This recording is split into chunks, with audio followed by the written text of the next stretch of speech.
ভিডিওর এই চিত্র দেখলে মনে হতে পারে যেন কোনো জুয়ার আড্ডা, কিন্তু বাস্তবে এটি একটি মন্দিরের চিত্র।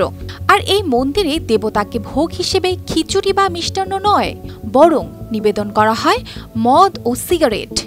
এক দেবতা যার নাম মনেশ্বরা, ভোগ হিসেবে নাকি তার প্রিয় মদ ও সিগারেট। তার ভক্তদের ঠিক এমনটাই বিশ্বাস। শুনতে অবাক লাগলেও ভারতের বেঙ্গালুরুর কাছে বানারঘাটটার এই মন্দিরে প্রতি বছর এমনই এই দেবতার পূজা হয়। দূর থেকে ভেসে আসছে মন্ত্র উচ্চারণের শব্দ, আর হঠাৎই চোখে পড়ে উৎসব মুখর জনতার ভিড়। এই মন্দিরে হাজার হাজার ভক্ত জড়ো হয়েছেন এক বিশেষ পূজার জন্য। দেবতা মনেশ্বরার এই উৎসবে তাদের নিবেদন সিগারেট, মদ আর মাংসের ভোজ। লোককথা বলে, দেবতা মনেশ্বরা তার মানব জীবনে এইসব উপাদানের প্রতি বিশেষ দুর্বল ছিলেন। তাই প্রতি বছর তার বার্ষিক পূজায় ভক্তরা মনেশ্বরার প্রিয় এসব সামগ্রী নিবেদন করেন।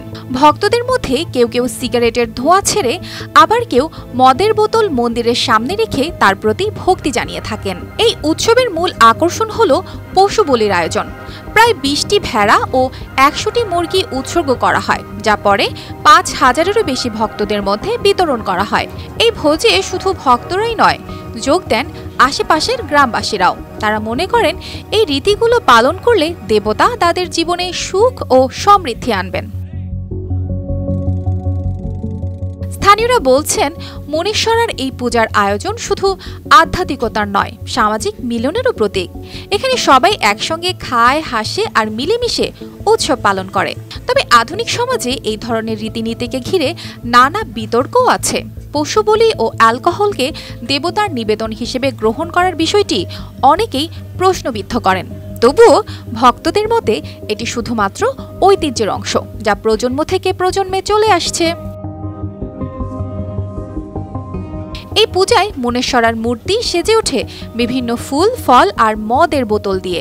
সন্ধ্যায় আলোর ঝলকানি ও ঢোলের শব্দ মিশে তৈরি হয় এক অনন্য পরিবেশ। অর্পিতা জাহান, RTV।